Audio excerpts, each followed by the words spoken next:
Fala galera, sejam todos muito bem-vindos a mais um episódio do Papo na Boa, esse podcast sem frescura, sem mimimi, que aqui a gente fala de tudo e hoje a gente vai falar de política mais uma vez com um cara aqui que é jovem pra caramba, mas já tem umas ideias muito boas, grande Pedro Arthur, né? Isso aí, meu. Seja muito bem-vindo. Na boa. Dá umas boas-vindas pra galera aí, depois eu vou falar um pouquinho E o pessoal, passar um papo. Eu vou comentar aqui, você falou que sou muito jovem, eu tenho 17 anos, né, e sou membro do MBL, né? Sou o Pedro Arthur aí, como você bem disse, e estamos aí pra conversar. O Pedro Arthur é de São Paulo, né? Tem família aqui, mas se mudou recentemente aqui pra Fortaleza para meio que comandar esse movimento aqui do MBL. O MBL tá querendo se expandir no Brasil todo e você é porta-voz oficial do movimento, né? Sim, eu sou um porta-voz nacional do movimento, e eu que dei a ideia, né? A gente tá nessa fase de expansão, principalmente aqui pelo Nordeste, né? Vindo ali com o Rio Grande do Norte, com a Bahia, e eu falei assim, eu sinto ali com o meu estado, eu tenho minha família nesse estado, né? E eu sentia, né? Meu pai, tem os pais dele aqui, né? Quando eles iam pra rua, medo de criminalidade, quando iam pro hospital, com medo de machucar o braço, porque vai pra uma UPA, aí fica, sei lá, 5 horas pra botar um gesso, que já teve casos, né? Então eu sentia que precisava de alguém aqui, o nosso núcleo aqui não estava tão bem estruturado, não tinha um porta-voz, então eu me propus até essa missão, o pessoal concordou comigo, conversei com o Renan, com o pessoal, com as maiores figuras do movimento, então eles me deram essa missão e hoje eu tô aqui, né? Tô aqui, vou ajudar a estruturar o núcleo, começar a fazer vídeos, começar a falar sobre a realidade local, tô estudando bastante, né? Com humildade eu posso dizer que tô aprendendo, né? E tamo aí. E agora vamos construir isso aí. Show de bola. Antes da gente falar dos temas cabeludos que vão vir por aí, que a gente vai falar de política nacional, política estadual, política municipal, tem que falar dos parceiros que fazem tudo isso aqui acontecer, porque ninguém faz nada sozinho, né? Você que é muito jovem, esse primeiro parceiro aqui, ó, é ideal para você, que é a galera da B3X Investimentos, é uma consultoria financeira que ela trabalha em 2 principais pilares. Primeiro, organizar a tua vida financeira. A gente sabe que os brasileiros, Sim, né? com certeza. O cara tem R$2.000 de salário e um cartão de R$2.000, ele pensa, ou um cartão de crédito de limite de 2.000, pensa que ele tem um salário de 4.000. Então, muitos brasileiros se enrolam, né, nas finanças de casa, e a B3X, primeiro, ela te ajuda fazendo um diagnóstico. Ó, cara, isso aqui você pode fazer aqui, acolá, e vai te ajudar a tu arrumar a casa para depois começar a montar uma carteira de investimentos. Por que eu falei para ti? Porque eu queria ter tido esse insight quando eu tinha 17 anos, né? Então, já começar a montar uma carteira de investimentos com 17 anos, hoje estaria bem melhor. Mas você que está chegando aí, ó, vai lá no Instagram da B3X e eles são super atenciosos, vão montar uma carteira de investimentos que cabe no teu bolso. E quando a gente fala em investimentos, viu, cara? Muita gente pensa, pô, tem que botar R$10.000 por mês. Quando eu falo botar, que é coisa de cearense, né? Tem que investir 10 mil, 15 mil, 20 mil. Não. Você pode começar investindo R$200, 500, 800, que você já vai montando uma carteira de investimentos para você, né? Então, procure lá no Instagram B3X Investimentos, que vai te ajudar demais. E a gente tem também a Splash Produtora, que é que B3X Investimentos, nosso parceiro Júnior Queiroz, vai te atender muito. Importante, né? Principalmente a juventude. Educação financeira, eu acho que vocês falam muito disso. A gente fala bastante, a gente quer implementar aí nos colégios, aonde der, né? Porque é de suma importância, principalmente para a juventude, né? Porque a gente pensa se o aluno ali da comunidade, um aluno de uma escola pública, né? Primeiro precisa do incentivo para estar indo para as aulas, mas só que nas aulas ele tem que aprender coisas que realmente vão ajudar a vida dele, que realmente vão mudar a realidade dele. E educação financeira é um desses passos, tem que ter. Vamos falar disso já, porque eu acho que o MBL, a galera do MBL tem umas propostas sobre isso, né? Sim. Então, B3X Investimentos, vai lá no Instagram, procura, que eles vão dar um atendimento massa para vocês. E temos também a Splash Produtora, que é esse estúdio aqui, que vocês podem vir aqui gravar um curso, fazer um podcast, fazer uma live, gravar seu infoproduto, marcar a tua presença no mercado digital, que hoje em dia está em alta, e aqui você vai ter o melhor custo-benefício da cidade, com os melhores profissionais, eu te garanto. Então, recados dados, vamos começar nosso papo aqui. Já que a gente estava falando de educação financeira, eu já vi que o MBL, ele tem alguns membros do MBL, tem algumas propostas, até quem está no legislativo, de implementar educação financeira, empreendedorismo no currículo escolar, né? A gente já começou com o Guto Zacarias, né? Foi um dos pilares da campanha. Para quem não conhece, o Guto Zacarias é um deputado estadual de São Paulo. Isso, o Guto Zacarias, deputado estadual de São Paulo, foi um dos mais votados de lá na sua primeira tentativa, né? Ele começou fazendo aqueles Change My Minds, né? Acho que provavelmente você já deve ter visto, que bombou muito na internet, né? Que ele pega a banquinha dele, bota ali na Paulista, me convença que o governo Lula vai ser bom, me convence sobre isso. E aí gera um debate. Isso. E um dos pilares da campanha dele foi esse, né? Botar a educação financeira nas escolas. E a gente já protocolou o projeto, passou já em algumas câmaras, que a gente também fez uma turnê para passar em todo o estado de São Paulo, a nível estadual. Então já passou em algumas cidades ali no interior de São Paulo, protocolamos ali na capital, provavelmente vai passar, né? E a gente tá com esse projeto aí, vamos ver se a gente consegue expandir pelo Brasil, com o Kim também, em Brasília. Então é de suma importância.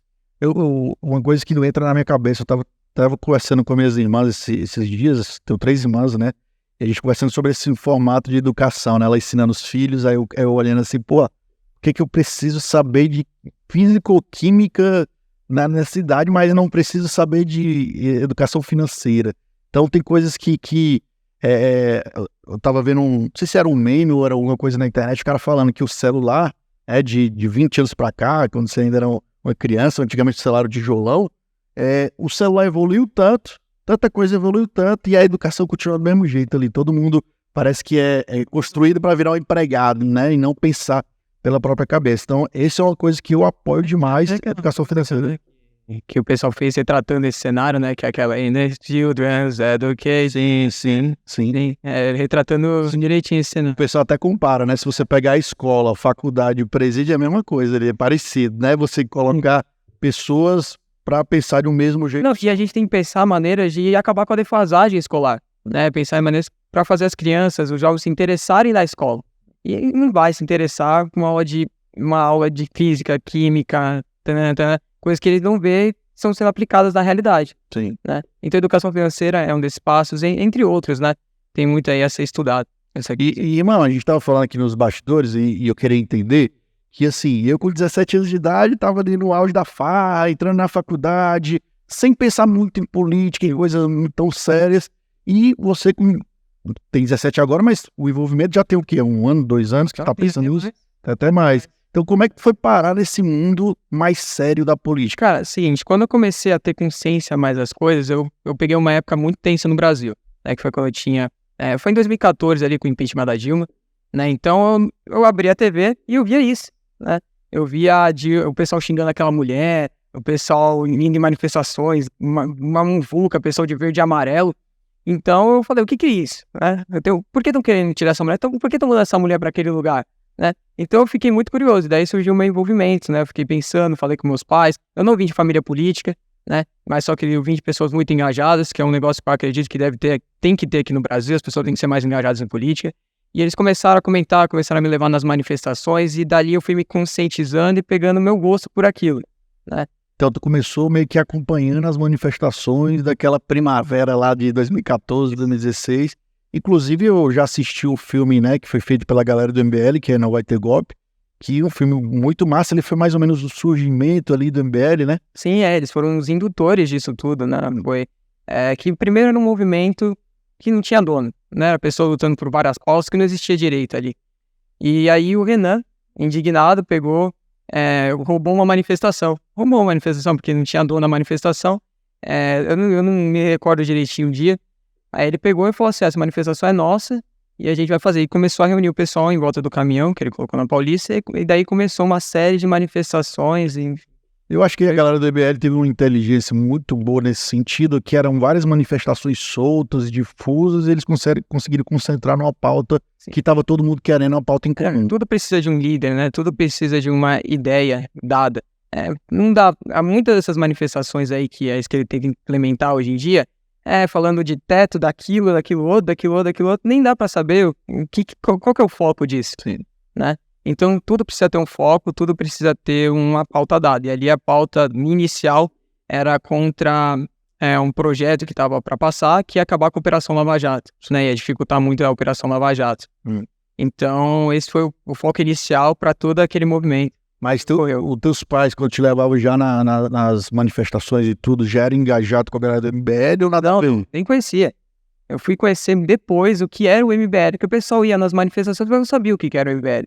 Eles sabiam que queriam tirar a Dilma, mas não sabiam quem eram os organizadores, sabiam que tinha um japonês lá, que tinha o Holiday lá, né? Mas não sabiam quem estava organizando tudo aquilo, né?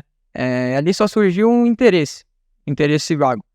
Quando eu fui conhecer o MBL foi bem mais pra frente. Depois eu fui ser moleque, eu vi as manifestações, eu sempre gostei, mas eu fui ser moleque, fui jogar bola, ser jogador de futebol, né, como todo mundo. Mas sempre tinha aquelas peculiaridades, né? Que já me envolviam com a política. Por exemplo, eu estava em uma aula de informática no colégio, aí tinha que colocar o Gmail lá dentro. Sim. Aí abria meu histórico do Google.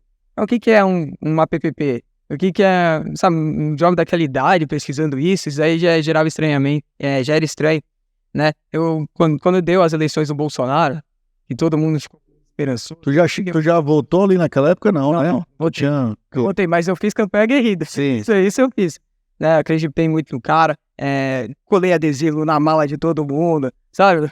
Tomei advertência por isso também, que não podia fazer isso no colégio. Eu tentei organizar até mesmo uma manifestação, isso é muito curioso.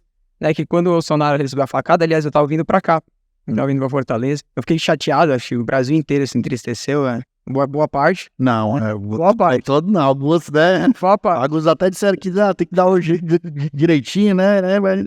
Boa parte. Né? E aí eu fiquei indignado com aquilo. Né? Aí eu resolvi marcar uma manifestação muito informal, conversei com várias páginas de Instagram. Eu tinha, sei lá, quantos anos na época? Foi em 2018? Sim. Assim, 2006, deixa eu ver.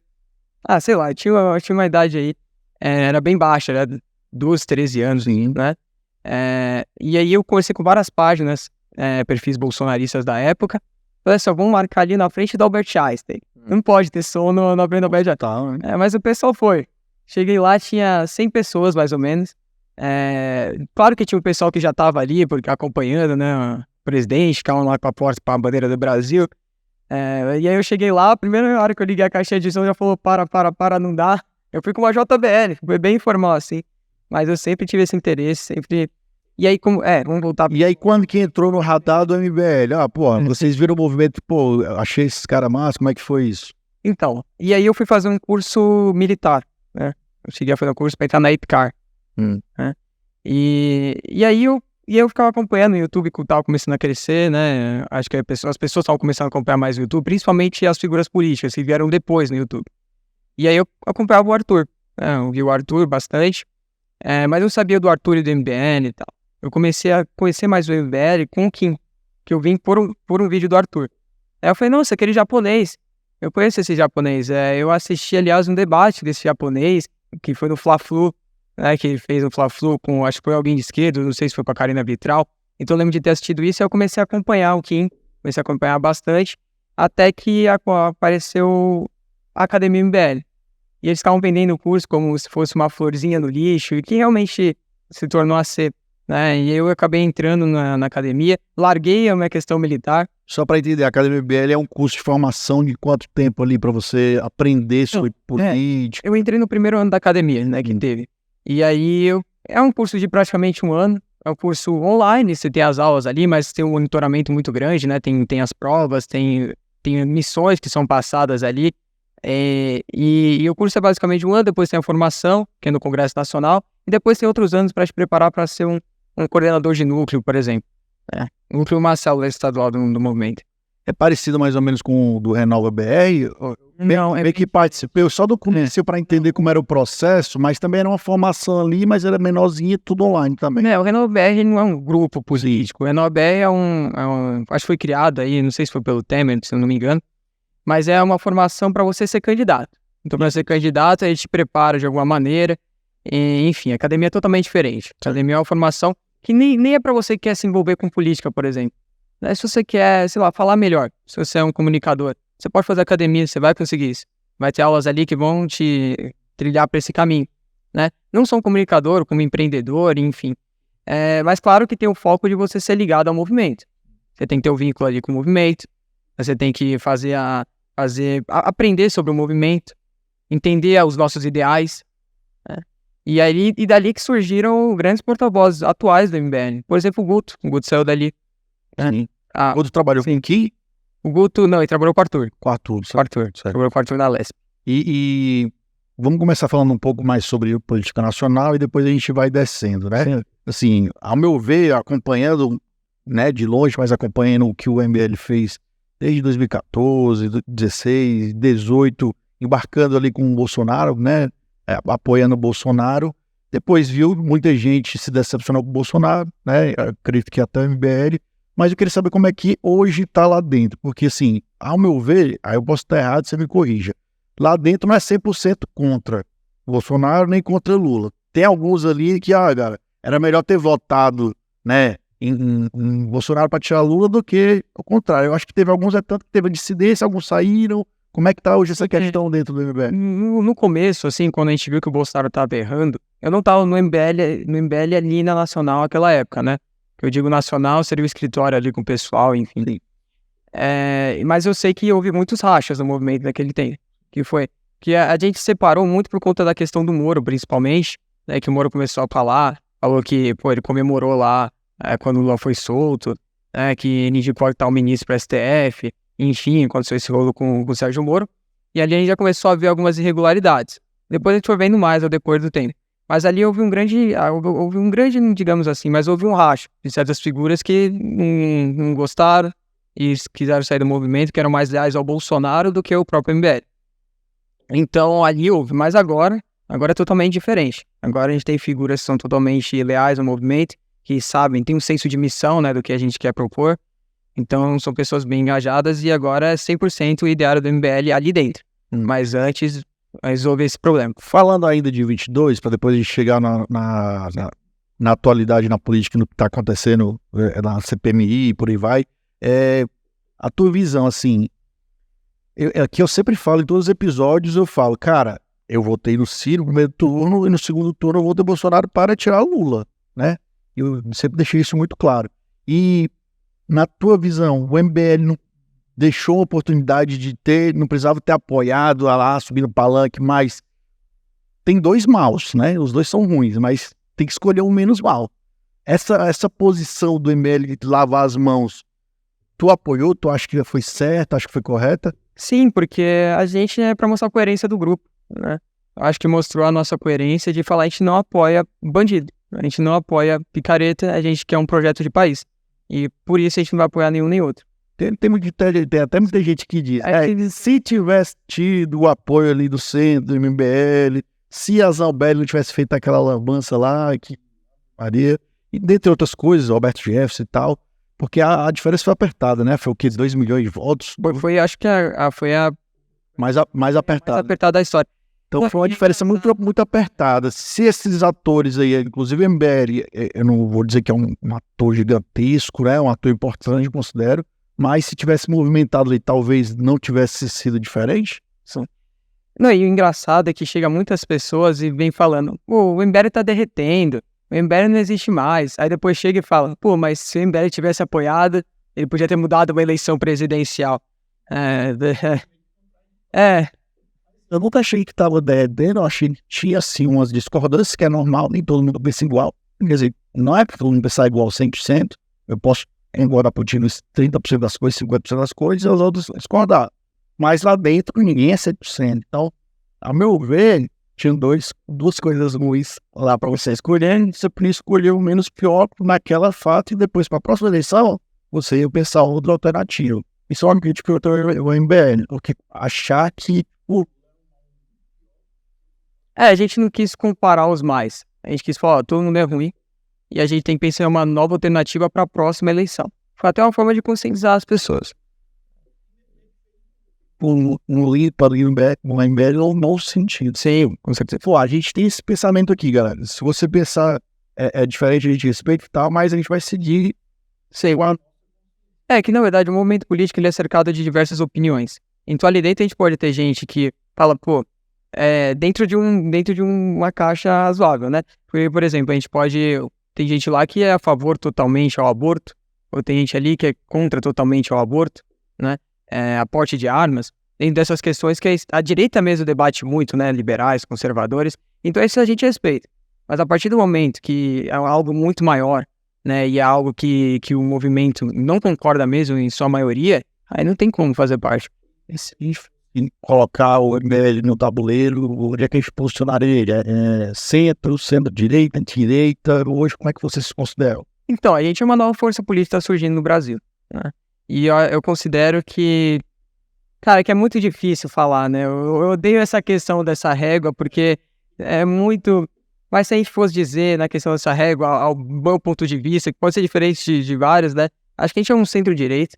Até porque o Kim, que é um cara que eu admiro da área, e ele tá em batida aqui, ali centro, vai pra lá, vai pra cá, mas também você dentro do partido. Sim. Assim, a gente é independente em todos os partidos, né? Então a gente tem liberdade para fazer o que quiser dentro do partido. Lá no sei, quem tem mandato legislativo no MBL, tem vários partidos ou é mais concentrado? É só a união. Todo mundo tá na união. Todo mundo tá na união. A gente pretende fazer um partido político. É porque a gente porque a gente é independente no partido. Por exemplo, na última candidatura ali em São Paulo, a gente viu que conseguia se financiar sem um fundo eleitoral. Porque ali em São Paulo tem mais apoiadores e a gente discorda do fundo eleitoral.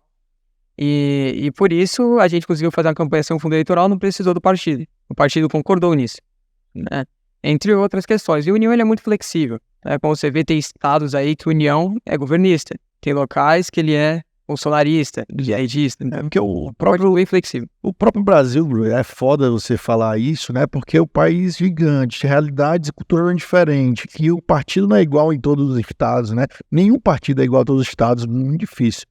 Mas nessa situação do MBL que deu essa, vou chamar uma limpa, vocês se posicionaram, meio que deu uma sangrada, né? Teve alguns incidentes, saíram, mas vocês se mantiveram forte ali, pelo que eu vi, e já teve um processo de tentar virar um partido ou isso aí ainda vai acontecer?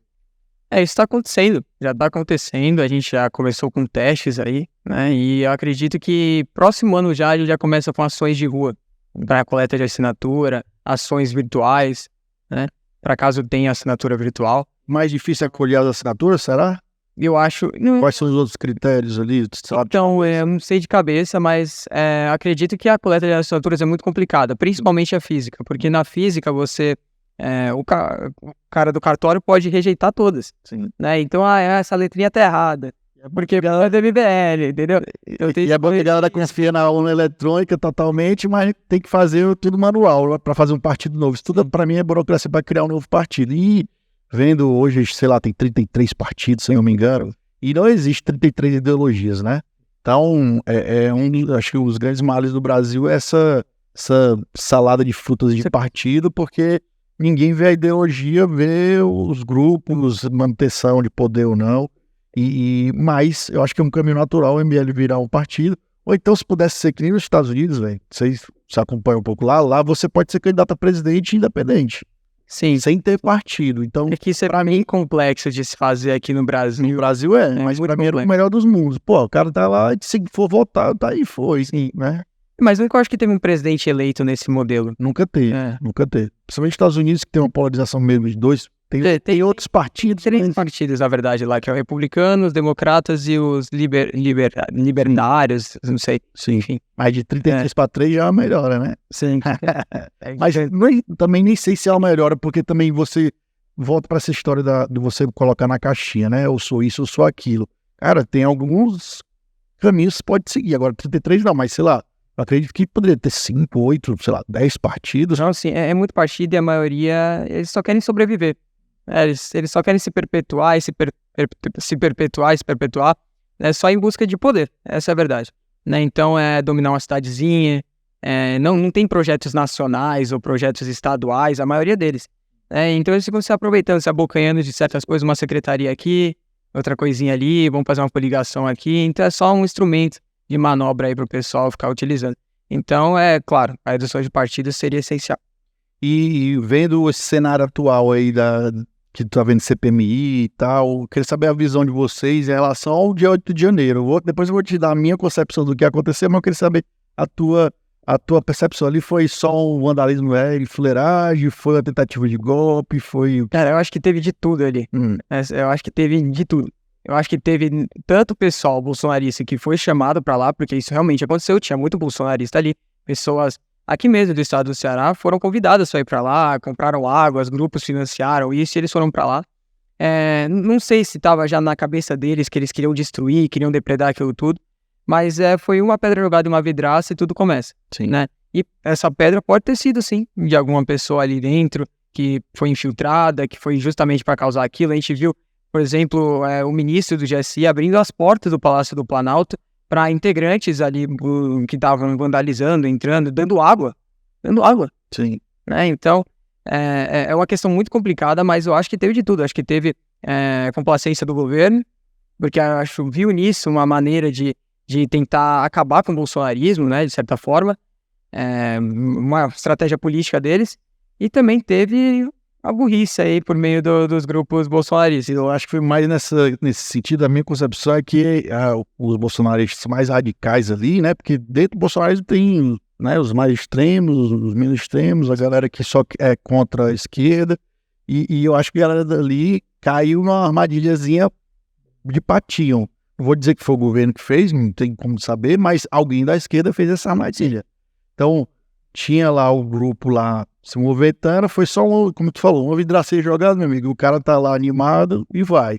Mas eu não acredito que era uma tentativa de golpe, porque não tinha nem como perpetuar depois ali alguma coisa. Então, eu acho que caiu numa cilada, vacilaram feio e acabou baixando a direita, a meu ver. Sim, com certeza. Né?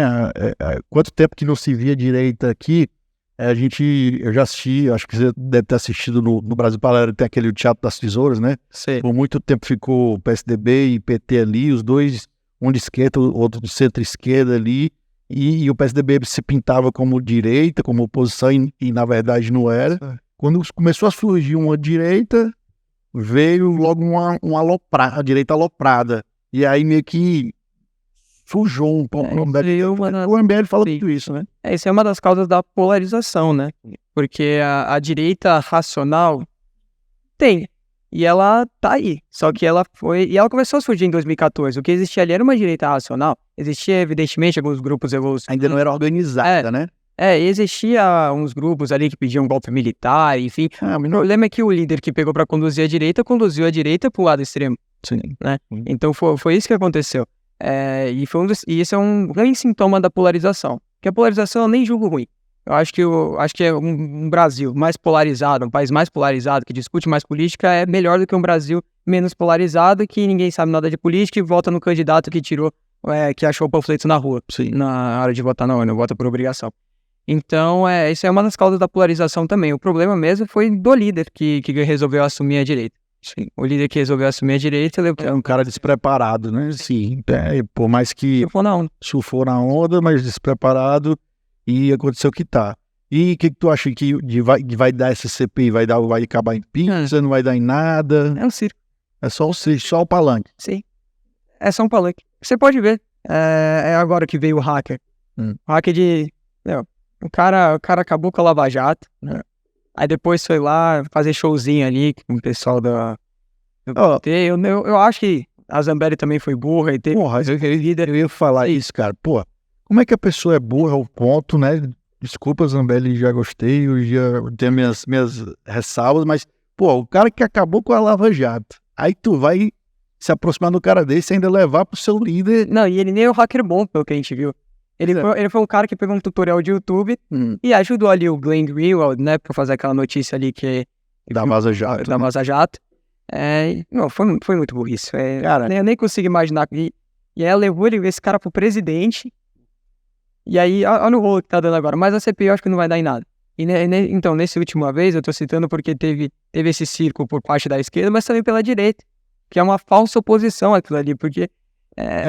aquela... É tanto show. Quando o Lula ganhou e a galera que tentando se consolar falou assim, não, mas nós elegemos um congresso conservador de direita e tal, eu já tava pensando, pô, como assim, velho? Olha os nomes que estão aí. Aqui a gente no Ceará tem um caso bem explícito, deve estar por dentro. Sim. O cara que...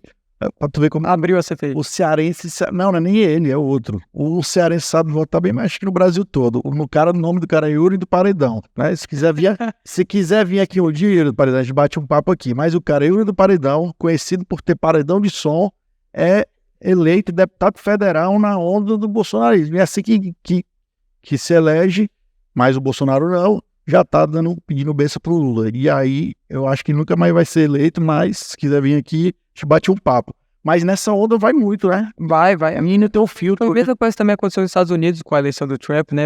Vai muita gente que aproveitou, tá surfando, muito capitão da vida, sargento não sei o que lá, que não tem o mínimo de conhecimento político. Ali nesse CPI que eu iria citar antes, a gente viu um cara lá debatendo com um cidadão lá, o hacker, perguntando assim, né, então o Bolsonaro também é culpado pelo Palmeiras não ter mundial.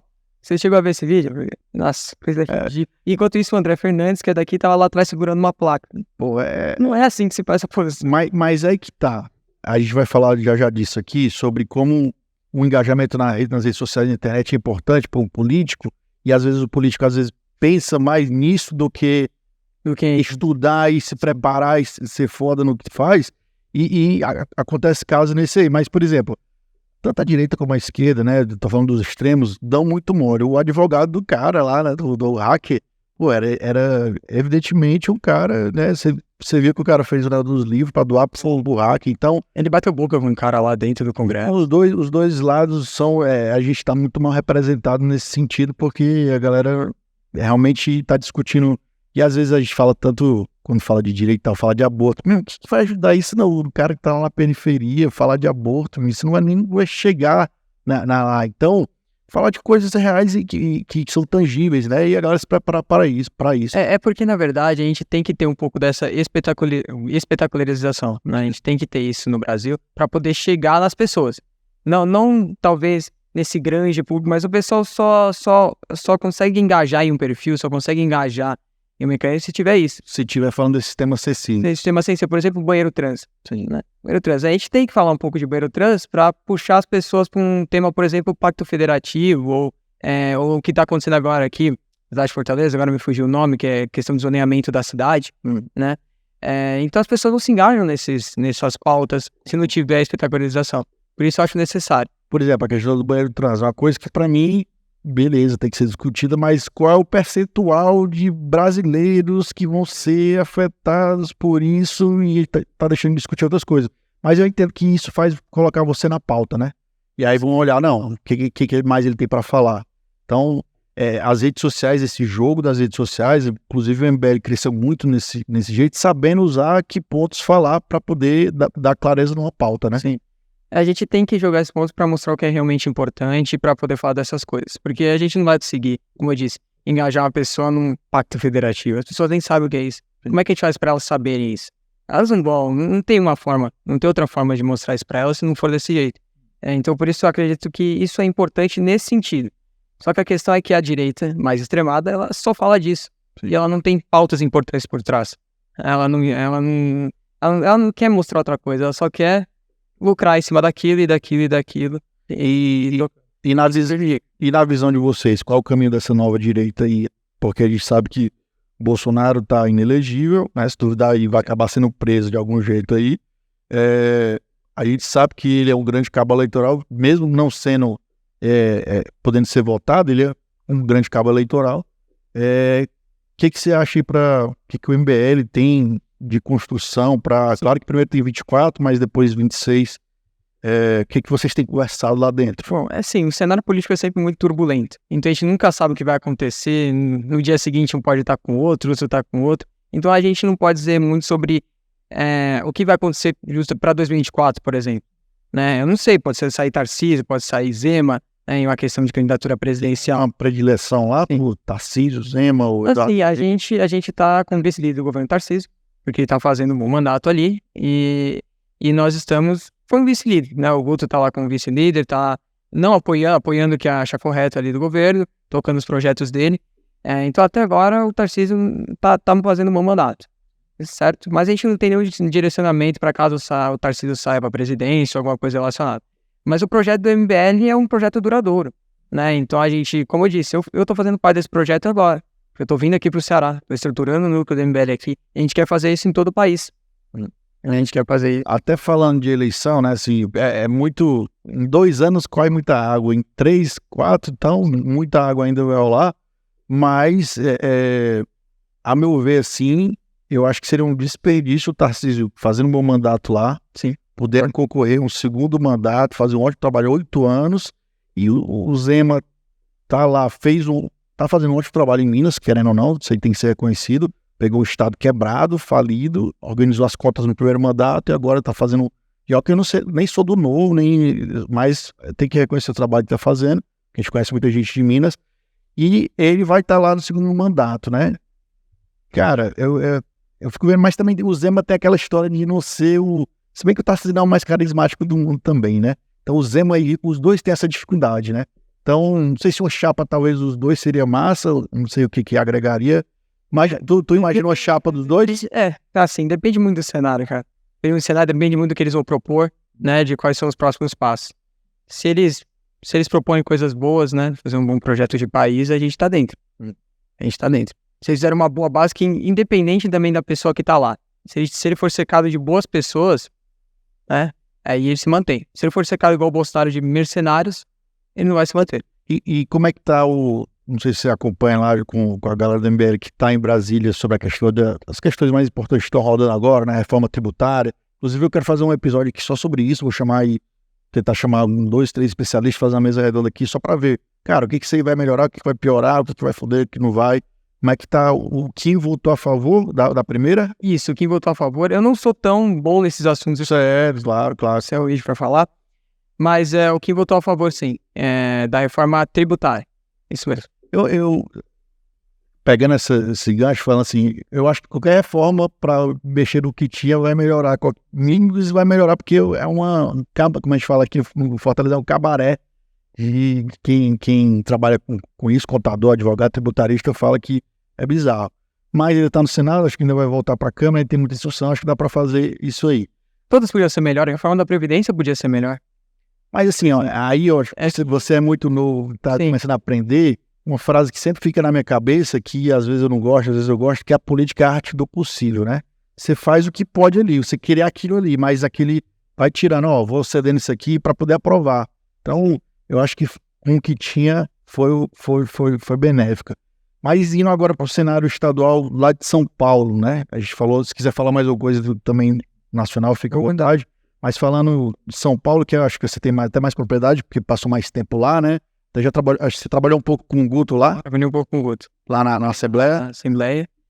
É uma baita experiência. É uma experiência, essa soma de experiências que eu quero trazer para cá, né? Então foi uma boa experiência ali, o trabalho parlamentar do Guto vem sendo muito bem assessorado, muito bem feito. E em poucos meses aí já teve inúmeras propostas, já teve propostas aprovadas, que é muito difícil ter uma proposta aprovada no nosso país, né? Então uma só já é uma grande vitória. Então... E tem deputado, vereador, tá lá, que protocola 33 projetos. Eu sou o que mais apresentou projeto. É nome da rua. Apresentar, não, por mais que tenha alguns projetos bacanas, tu pode apresentar 15. Se tu não tiver habilidade de fazer rodar isso aprovado, meu amigo, minha produtividade é aprovada. O problema também é que a maior parte desses projetos são, por exemplo, que eu acabei de dizer, nome de rua, né? Mas o MBL tem um modelo de política, né? Que são pessoas que não fogem dos seus posicionamentos, são combativas e também são eficientes, né? Então elas fazem projetos que realmente vão mudar a vida da população. E a gente apresenta esses projetos. E a gente não tem medo de bater de frente com qualquer coisa que precisar. Por exemplo, o que está batendo de frente agora, um juiz, desembargadores, conseguiu economizar uma baita grana. Dos privilégios.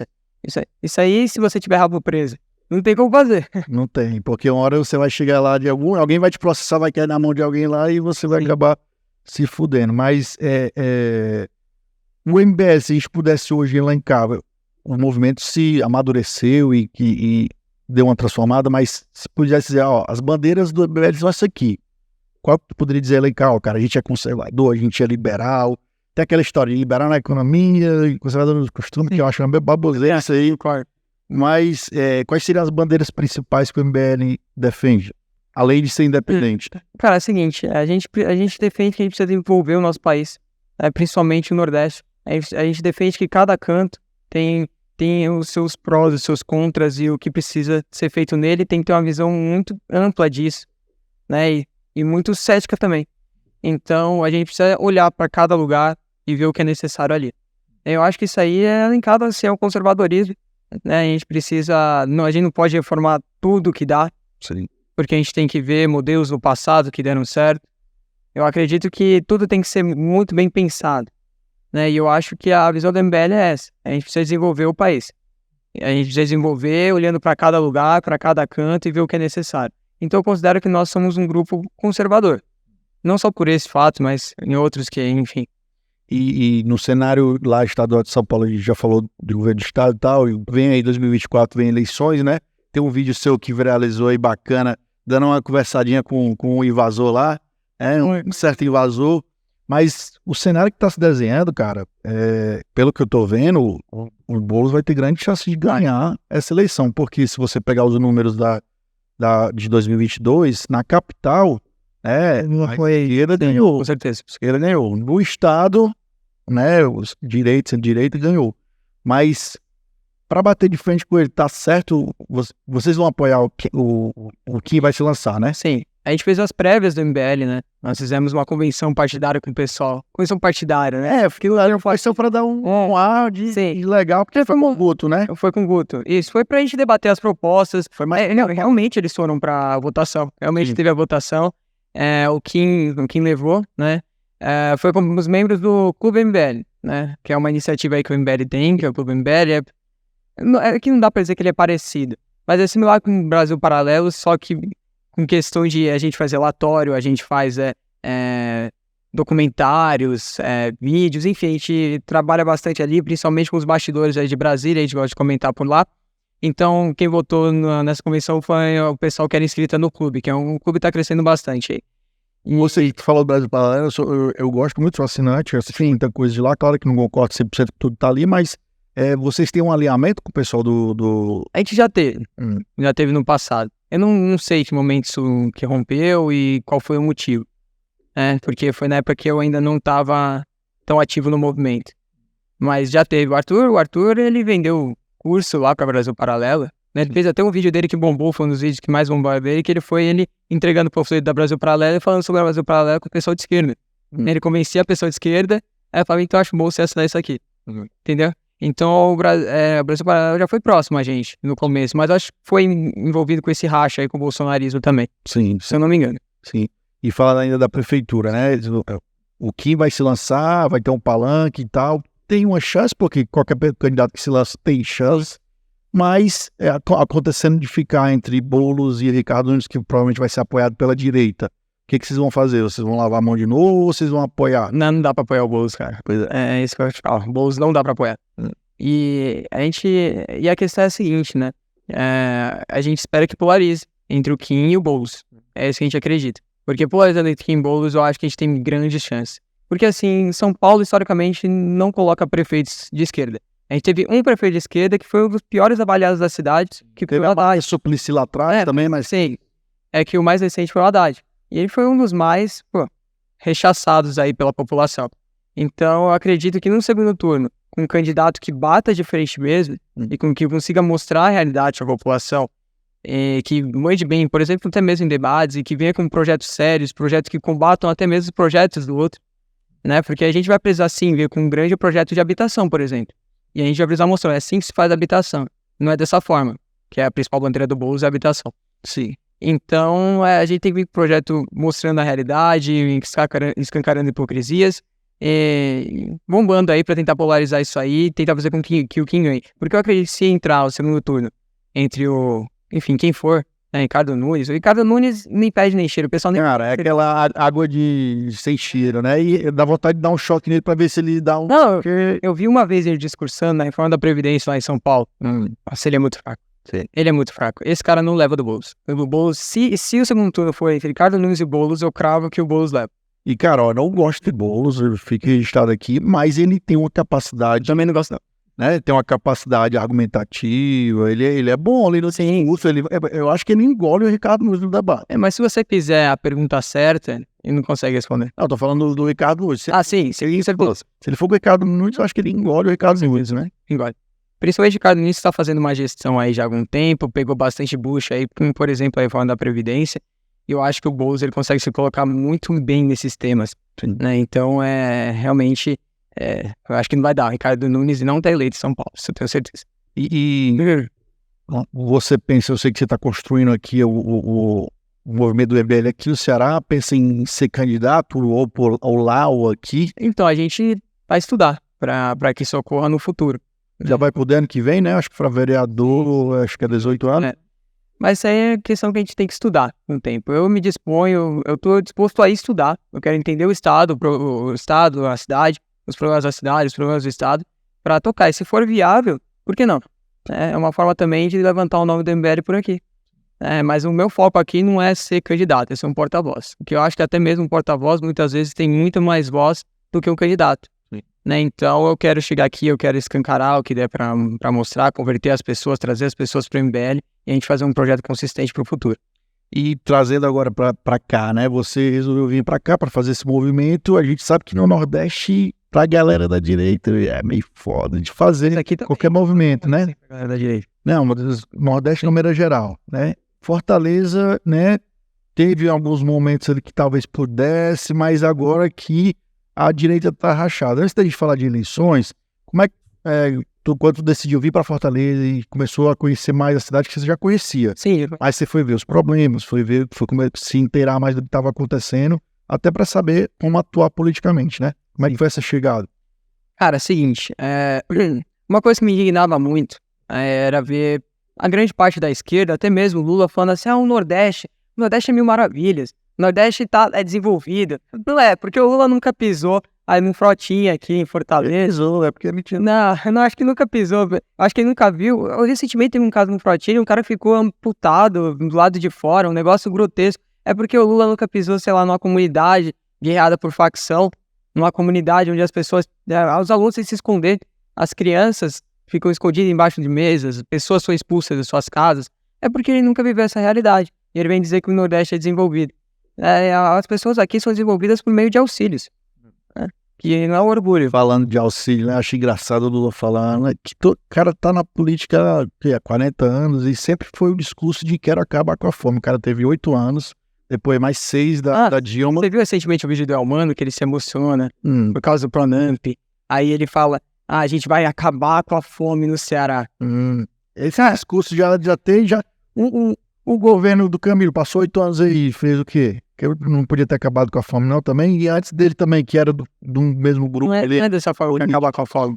Mas assim, cara, o foda no Brasil, né, eu acho que você vai começar a experimentar isso, né, que você combater populistas, que é pessoas que falam que as pessoas gostam de ouvir, precisam ouvir, cara, é difícil. Infelizmente, grande parte do povo brasileiro tá acomodado com auxílios, por exemplo. Bolsa Família, cartão não sei o que lá.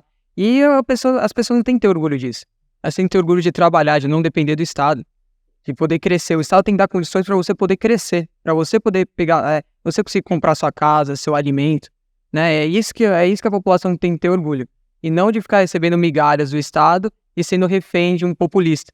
O MBL é contra totalmente aos auxílios que existem? Eu acho que alguns são necessários no atual momento. Isso aí são coisas que a gente tem que ir mudando aos poucos. Mas só que o ideal é que a população fique totalmente sem auxílios. Sim. Isso eu acho que não tem quem discorde. A minha visão é que, claro que tem que ter, porque tem gente passando fome, mas teria que ter um plano de saída. Cara, você vai passar aqui 6 meses, 1 ano, 2 anos, mas aí vem com outra política pública de emprego e renda para tentar tirar de lá. Não dá para ficar sempre, porque a gente sabe que tem gente que não vou dizer que se acomoda, porque realmente ainda mesmo tendo auxílio é muito pouco, mas se acomoda um pouco, né? Então, também não sou contra o auxílio, mas tem que ter um plano de saída, assim, o mesmo pensamento é para as cotas. Cotas, para mim, tinha que ser eu também. em questão sociais e financeiras, né? Não raciais, porque a história da dívida histórica, né? Beleza, temos uma dívida histórica, beleza. Até quando vai pagar essa dívida histórica? Como é que vai ser? Como é que é calculado isso e tal? Que as questões de cotas, na verdade, tem um problema intrínseco nas universidades, nas escolas como um todo. Porque você precisa participar de uma escola particular para entrar numa pública. É bizarro isso. Isso é bizarro. Você teve o melhor ensino durante toda a sua vida para depois ir usufruir do público. Por isso ele também defende a inversão da pirâmide, né? Como a gente sabe, a maior parte dos investimentos vai para o ensino superior e não para o básico. E como é que você vai construir uma casa começando pelo telhado? Não tem como, né? Não tem como. Então é uma questão severa isso aí. E aí chegou aqui, começou a se inteirar dos problemas da cidade, do estado, e começou a abrir a boca, fazer seus vídeos. Como é que foi? Eu comecei agora mesmo, né? Eu cheguei recentemente, não tem nem uma semana, e a gente já começou a fazer conteúdos, né? E olhando pro cenário local é triste, é realmente revoltante, coisas que eu não vejo em São Paulo, né? Eu já conhecia daqui, claro, mas são coisas de um estado que não está desenvolvido totalmente, mesmo na capital. Aqui temos um problema muito sério de segurança pública. Muito sério de segurança pública. Nós temos um problema muito sério na saúde. Nós temos um problema muito sério na educação. Porque o Ceará é um dos alunos que mais... É um local onde mais exporta alunos de elite. Sim. Mas os alunos não permanecem aqui. Vão para São Paulo, vão para Minas, vão para o Rio de Janeiro, vão para outros países. Mas não ficam aqui. Tem que desenvolver o Nordeste. E assim, esses alunos, eles são do Cristas, ele é dos colégios particulares, do Arigiçá, né? Eles são desses colégios, e não aquele aluno da periferia, aquele aluno ali da escola estadual, da escola pública. Sim. Uma coisa que eu sempre critico quem tá de fora como oposição, né? Você tem que apontar, tem que denunciar, tem que falar assim assado, mas também você tem que ver com algumas soluções, né? Sim. Tem que apresentar, cara, vamos tentar isso, e às vezes falta de qualquer, seja direita, esquerda, quando vocês, oposição por oposição, só bater, mas aí, o que vocês sugeriam, que a MBL, nesse pequeno espaço de tempo que tu tá aqui, sugeriria para melhorar, por exemplo, na cidade ou no estado? Sim, na verdade existem dois tipos de pessoas, né? Existe aquele candidato que vem com uma capanga cheia de pedra e começa a atirar para todo lado, e existe aquele que propõe soluções. E é isso que a gente vai fazer por aqui. A gente tá estudando, é muito cedo, mas eu gostaria de fazer muito o que a gente fez lá em São Paulo. Por exemplo, na questão de segurança pública, a gente consegue pegar exemplos internacionais, a gente estava comentando aqui do Bukele, mas também tem exemplos mais antigos, como por exemplo em Nova York, nos anos 80, não sei se você conhece, sabia como é que era a cidade. Era a política de tolerância zero. Sim. A política de tolerância zero, né? Que principalmente o que a gente pode fazer em âmbito municipal, vamos falar agora nas próximas eleições, a gente pode revitalizar a cidade. O que seria a revitalização da cidade? É ver aqueles espaços que estão todos degradados, que locais que são propícios ao crime, fazer uma limpeza, pintar aquela parede pichada. Isso aí foi uma das coisas que eu falei recentemente. Hoje mesmo eu fui gravar ali na Ponte dos Ingleses, que é uma obra que tá há anos-luz ali parada, e a gente conseguiu entrar lá dentro, porque, enfim, ali é um antro como é que eu posso dizer isso? Acho que... É espaço aberto que qualquer pessoa vai lá fazer alguma coisa. Vai ser mais elegante. Sim. Então ali, aliás, à noite funciona como um ponto de venda de drogas. E, cara, eu que convivi, assim, quando existia a Ponte dos Ingleses mesmo lá, e a galera ia lá pra ver pôr do sol, acabava, batia palma, e tinha os quiosques vendendo, girava no comércio e tudo. Só que aí veio aquela briga do aquário, de quem que manda ali, que tal, até hoje tá o governo do estado, o município, brigando pra ver quem que vai fazer a obra, né? E aquilo é um ponto turístico, um patrimônio histórico da cidade, do estado. Acho que é datada de 1920, a Ponte dos Ingleses, se eu não me engano. E ainda tem a do lado, que é a Ponte Metálica. Então eu fiz um vídeo por ali. E a gente viu o estado ali. O estado da ponte tá deplorável. E na ponte, e depois eu também fui na Ponte Metálica, porque ocorreu um caso recentemente de um motoqueiro que caiu uma pedra na cabeça dele. Uma pedra não. Um pedaço da ponte. Por conta que a prefeitura não faz a manutenção. Não, e é muito engraçado que a ponte já existia. Aí por ineficiência do estado, vai ter que fazer a manutenção. Aí a manutenção, valor exorbitante. Eles também não fazem a manutenção e prometem a revitalização. Sim. E não fazem nada. É triste. E assim, já que você tá chegando aqui, tá se ambientando, uma dica que eu falo assim, porque assim, como eu me considero um cara independente nesse sentido, cara, vamos botar o dedo na ferida e indicar, mas também você falar de algumas coisas que deram certo. Vou dar alguns exemplos aqui. Uma política pública que é barata de fazer e que dá muito certo, que são as areninhas. Não sei se você já conhece as areninhas, que são os campos de futebol que tem aqui, que não é só um campo de futebol. O primeiro, ali no Campo da América, foi o primeiro, até já bate cola demais ali.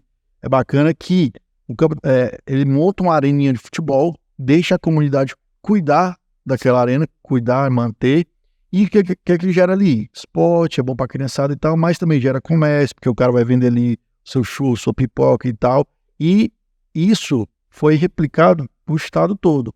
Coisas bacanas. Na saúde, cara, a saúde tem mais coisas para criticar do que para elogiar. A gente fala isso, até porque conheço um pouco a médico, médico, não vou citar nome, mas médico numa UPA da vida, ou no IJF da vida. O cara tá lá, e aí vai muito do setor público, o cara tá lá, tem sua estabilidade, tem 50 pacientes para atender, e ele vai lá, atende 5, ele não tem a pressa. Já o cara do privado, quanto mais atende, ganha. Então tem todas as particularidades que aí é gestão, claro, mas é muito cultural, que é difícil de mexer. A gente tá citando aí das pontes, eu fui pesquisar um pouco, tem um espigão agora que foi aí uma parceria público-privada, né, uma PPP, que é um projeto muito legal, não sei se com o pessoal do Beach Park. Não foi o Beach Park que ganhou a licitação lá, e eles vão fazer, e aí pra tu ver como a cabeça da galera também é foda.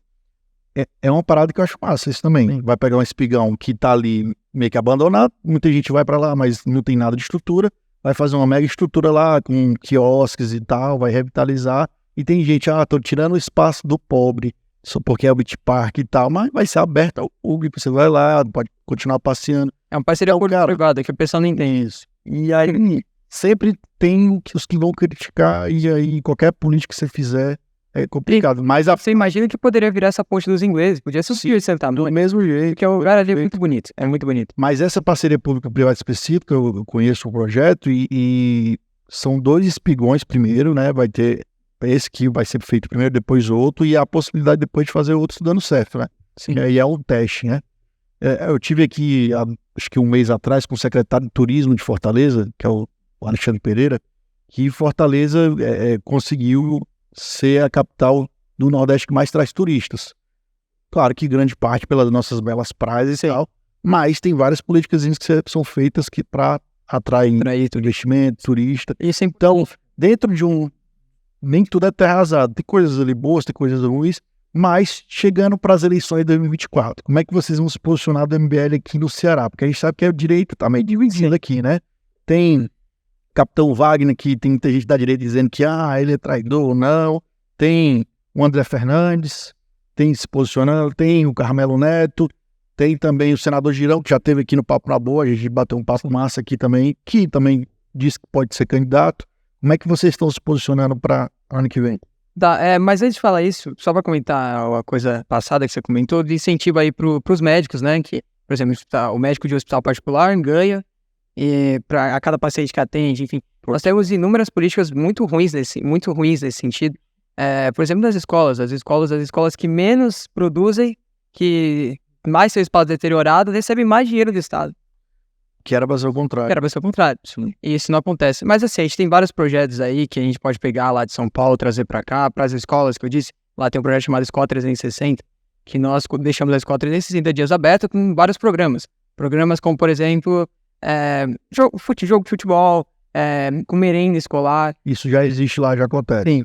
Isso não existe em São Paulo. Tá. É um projeto que a gente criou lá e que a gente quer implementar lá também. Isso existe em outros países, agora eu não vou saber falar o país direito, mas só que isso é um belo projeto que a gente consegue trazer para cá, porque além de deixar um ambiente bom ali em uma comunidade, por exemplo, a gente consegue também tirar as pessoas do crime, do mundo das drogas, sei lá, óbvio, a criança aviãozinho. Aviãozinho a gente vê direto aqui por Fortaleza. Esses dias eu tava passando aqui, não sei o nome da rua, a gente viu uma criança vestida de palhaça, né, pedindo esmola, e aí a gente viu um motoqueiro passando e entregando uma caixa pra ela. Depois a gente deu uma buzinada e ela ficou meio assustada. Mas isso é uma realidade. E como é que a gente pode combater isso? Eu acho que esse é um dos projetos. Mas agora falando mais do cenário local.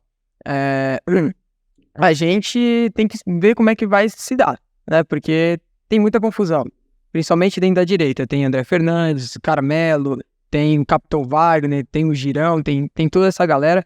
E assim, eu acredito que a direita, ela rachando aqui, indo com 2 candidatos, por exemplo, são um Capitão e um André, ela não leva.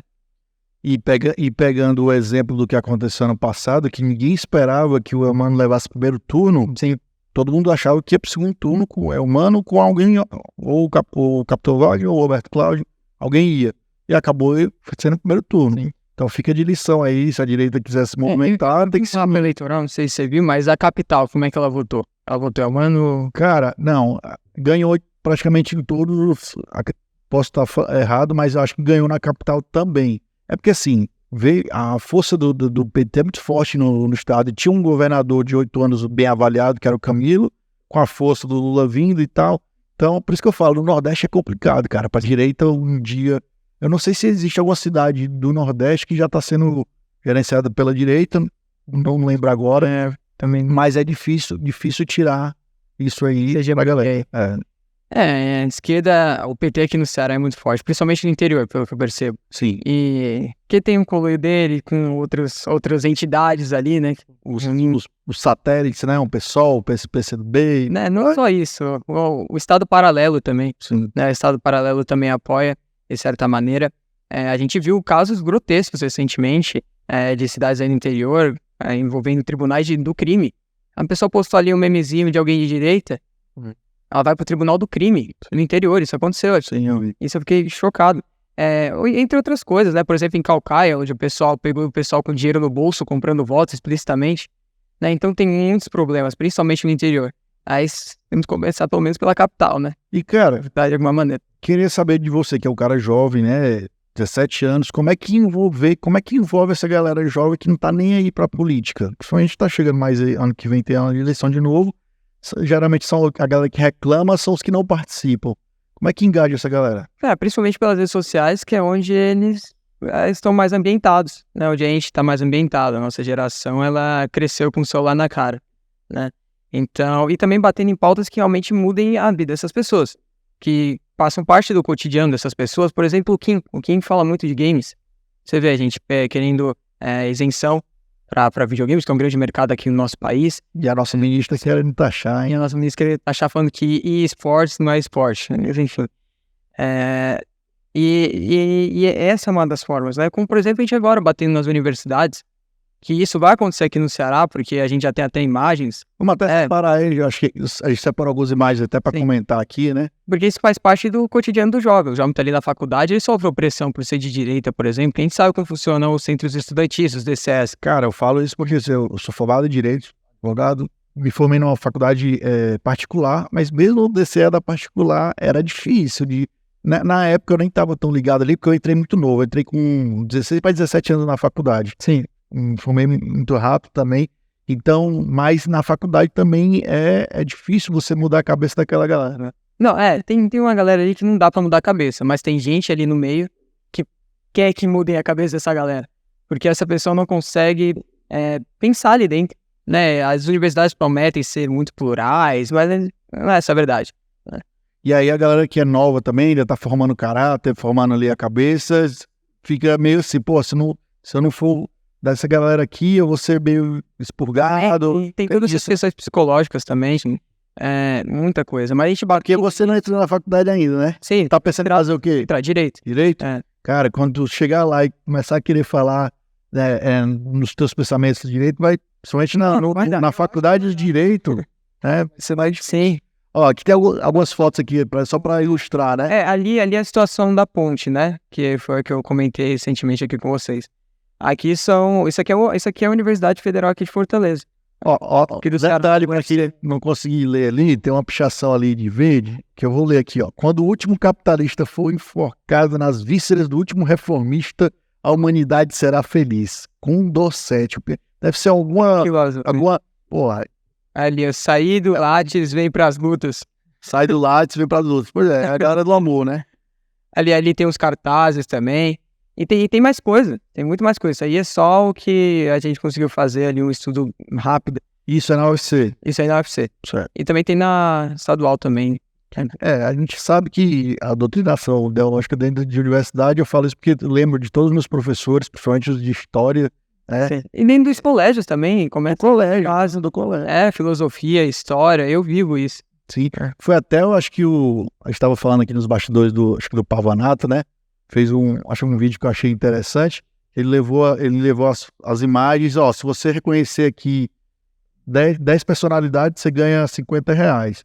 Aí as primeiras eram Karl Marx, Frida Kahlo, Che Guevara, e aí os caras reconhecendo. Aí quando chegou em Adams, em Smith, chegaram pessoas da galera da direita, Margaret Thatcher e tal, a galera não reconhecia. Então, para você ver o nível, né, que era.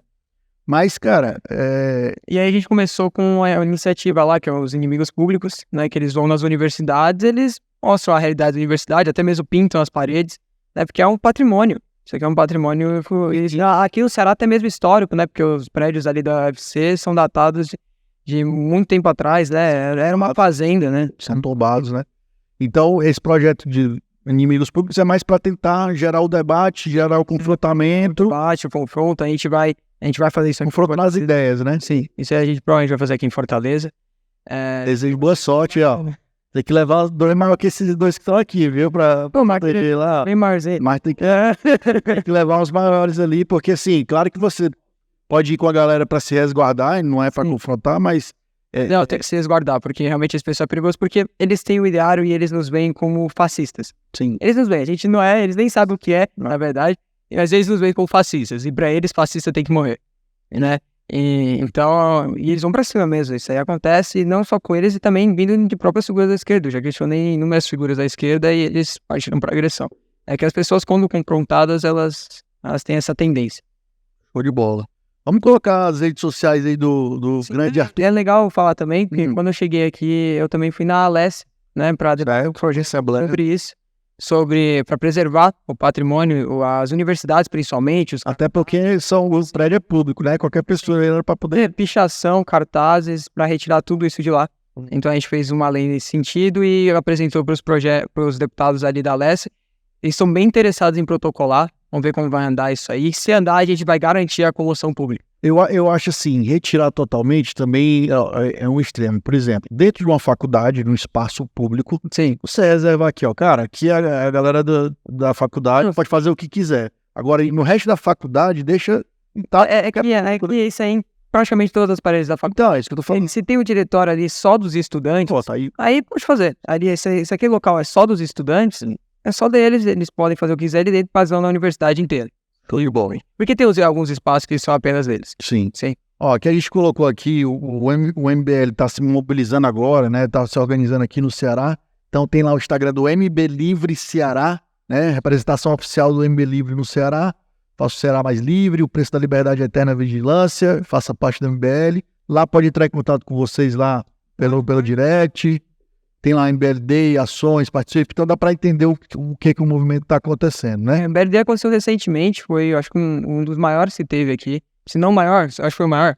Foi o maior que teve aqui. Vai ter, pelo que eu vi aqui, vai ter um evento dia 30 de setembro, né? Isso, tá ali o evento, ali tá as caras atualizadas. Sim, vai ter o Kim, vai ter o Guto. Vai estar o Kim, Guto, Renan, Arthur, Beraldo, Jota, Amanda, o Renan. Tá na ponta aqui, como é o nome?